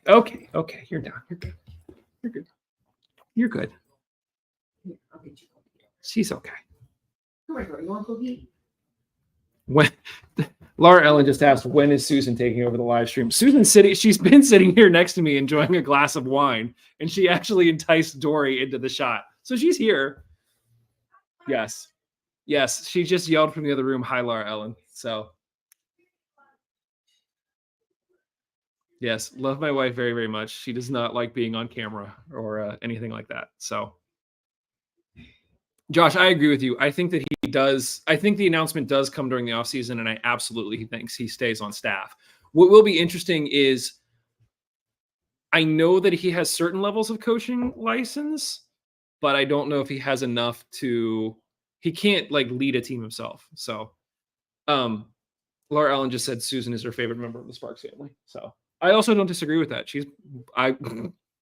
She's probably my favorite member of the Sparks family too. I love my kids. Yeah. Tell her the love is reciprocated. She just said the love is reciprocated. So there you go. I'm sure they could do a one game deal to let him play again.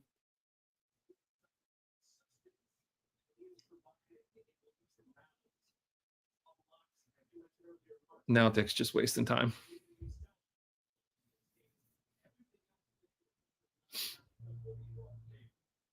Dude, I will take this. Go into Loudoun, come home with a 2-0 win. Absolutely. Close it out, boys.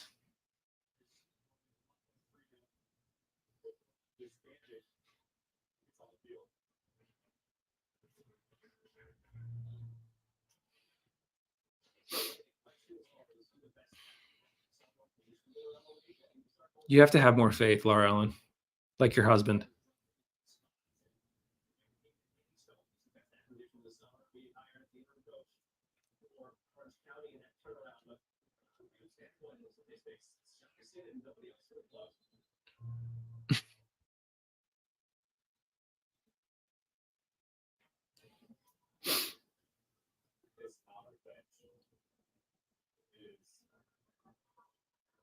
Yeah, Blackstock's milking that. This will help Dick's Golden Glove hunt. We'll have to do the math between now and tomorrow when we do our recap show to see how many goals he would have to give up in El Paso, or I guess against El Paso, so that he would draw with Vidiello, because it feels like a lot. Because I think last we checked, for a hot second, I was like, is that their coach with a giant fake yellow card? No, those are fans. Okay. what? He's at like 0.7 goals against, and Vitiello was at like 0.96. So over the course of all of the games, it feels like he'd have to give up like 5.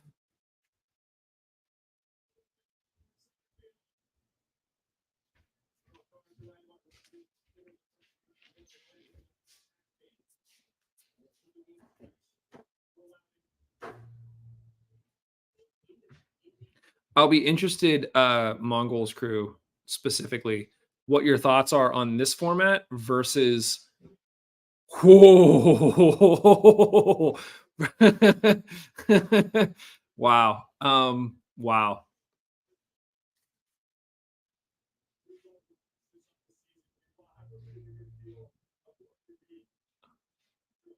Great save by Dick there. Mongols crew, what I was about to say is typically we just have these kind of conversations within Slack during the game. This is out there more in the open. 6 minutes of stoppage time? For what?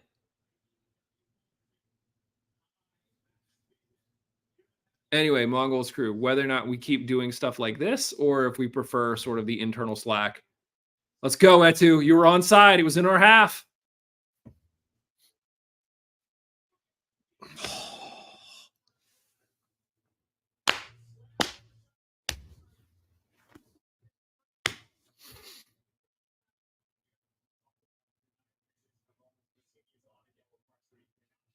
Great ball by Kenny. Etu had a long way to run.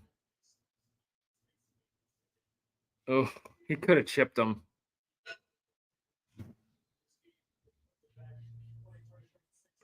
Man. And what, Kenny just got a card for time wasting?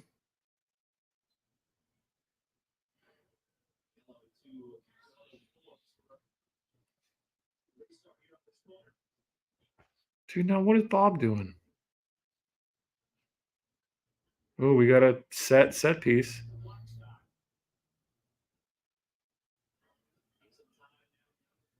Good job. My question, Laura Ellen, was do we like this format where we're kind of having the conversation here in YouTube chat versus what we typically do on the Mongols crew within Slack?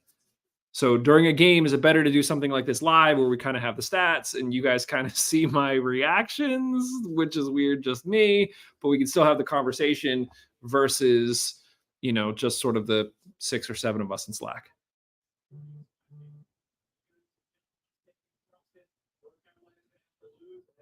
Easy, Danny.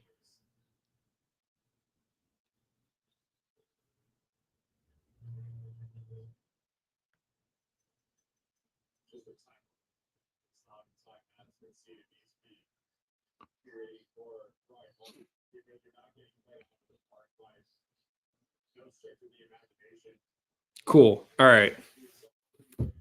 If you're willing to sit in the hot seat with me, Steve, then we can definitely do this again. Which the next away game, we're talking playoffs.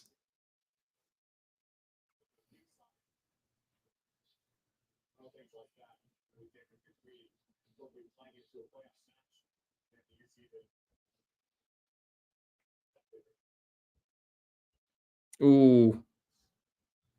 Rovi.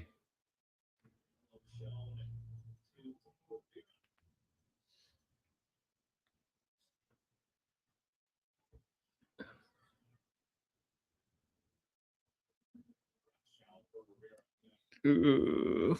Sweet.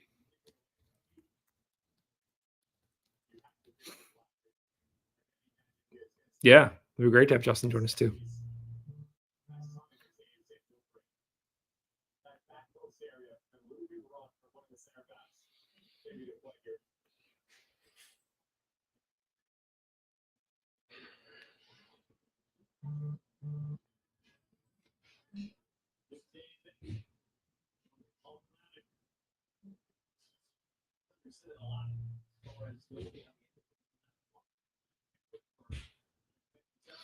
Let's go, boys.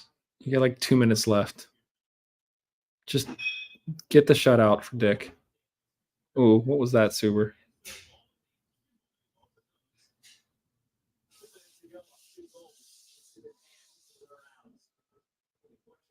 Where are we? Yes. Yeah.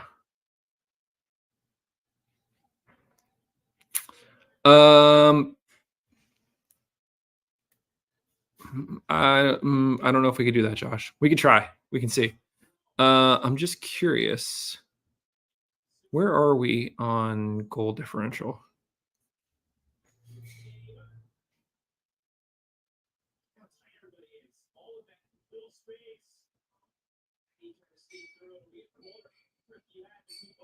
Good tackle.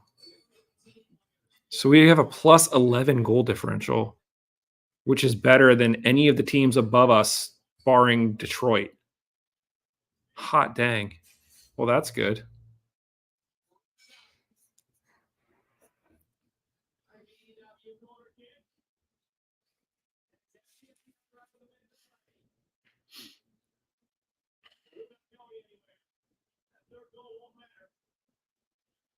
I will say this: when Loudoun sort of joined the league as a 2-team, I wasn't really thrilled about it.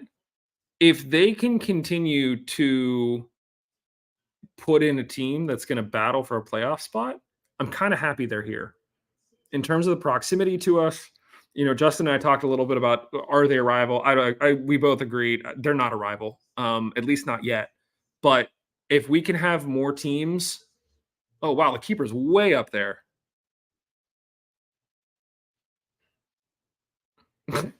High five and dick in the box.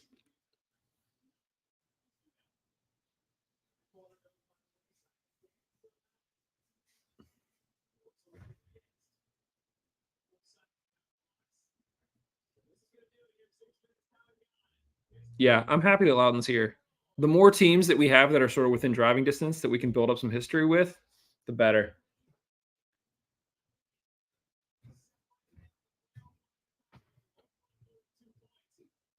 This is it.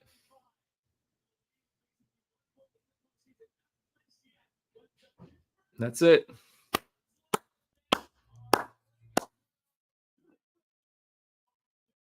Awesome.